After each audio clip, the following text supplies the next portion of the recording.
ఏది అయినా చెయ్యి ఆచి చికెన్ మసాలా. ధర్మపురి లక్ష్మీ నరసింహస్వామి వారి బ్రహ్మోత్సవాలు అత్యంత వైభవంగా జరుగుతున్నాయి. ఉత్సవాల్లో భాగంగా శుక్రవారం లక్ష్మీ నరసింహస్వామి, వెంకటేశ్వర స్వామి, శ్రీ రామలింగేశ్వర స్వామి వార్ల రథోత్సవం రమణీయంగా నిర్వహించారు.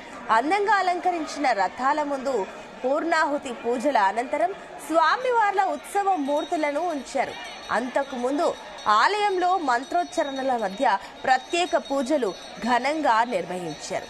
సాయంత్రం భక్తుల గోవిందనామ స్మరణల మధ్య ఆలయం నుంచి పట్టణంలోని నంది చౌక్ వరకు రథాలపై ఊరేగించారు. చక్రతీర్థం పూజలు, యోగ లక్ష్మీ నరసింహ స్వామి వారి పుష్పయాగం పూజలు ఘనంగా నిర్వహించారు. కార్యక్రమంలో మంత్రి అడ్లూరి లక్ష్మణ్ కుమార్, ప్రజాప్రతినిధులు, నాయకులు హాజరయ్యారు. రథోత్సవంలో భక్తులు విశేష సంఖ్యలో పాల్గొన్నారు. ఈ సందర్భంగా ధర్మపురి పట్టణం జనసంద్రంగా మారింది. ఇతర మీద ఉన్న పోలీస్ శాఖ సార్ వారికి విజ్ఞప్తి తొందరగా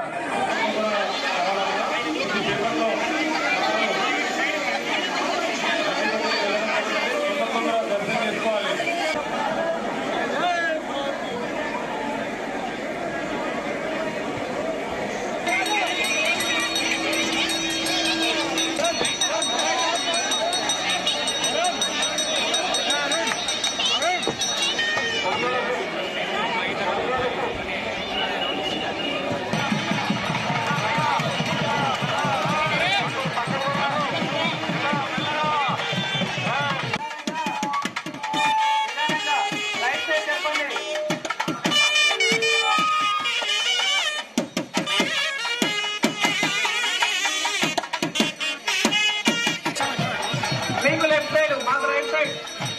మీకు లెఫ్ట్ సైడ్ జరపండి. అక్కడ కాళ్ళు లాస్ట్ టైం ఇక్కడ ఇబ్బంది అయింది. మీ కాళ్ళు జాగ్రత్త. ధర్మపురి లక్ష్మీ నరసింహస్వామి బ్రహ్మోత్సవాలు అత్యంత వైభవంగా జరుగుతున్నాయి. ఉత్సవాల్లో భాగంగా శుక్రవారం లక్ష్మీ నరసింహస్వామి, వెంకటేశ్వర స్వామి, శ్రీ రామలింగేశ్వర స్వామి వార్ల రథోత్సవం రమణీయంగా నిర్వహించారు. అందంగా అలంకరించిన రథాల ముందు పూర్ణాహుతి పూజల అనంతరం స్వామివార్ల ఉత్సవ మూర్తులను ఉంచారు. అంతకు ముందు ఆలయంలో మంత్రోచ్చరణల మధ్య ప్రత్యేక పూజలు ఘనంగా నిర్వహించారు. సాయంత్రం భక్తుల గోవిందనామ స్మరణల మధ్య ఆలయం నుంచి పట్టణంలోని నంది చౌక్ వరకు రథాలపై ఊరేగించారు. చక్రతీర్థం పూజలు, యోగ లక్ష్మీ నరసింహ స్వామి వారి పుష్పయాగం పూజలు ఘనంగా నిర్వహించారు. కార్యక్రమంలో మంత్రి అడ్లూరి లక్ష్మణ్ కుమార్, ప్రజా ప్రతినిధులు, నాయకులు హాజరయ్యారు. రథోత్సవంలో భక్తులు విశేష సంఖ్యలో పాల్గొన్నారు. ఈ సందర్భంగా ధర్మపురి పట్టణం జనసంద్రంగా మారింది.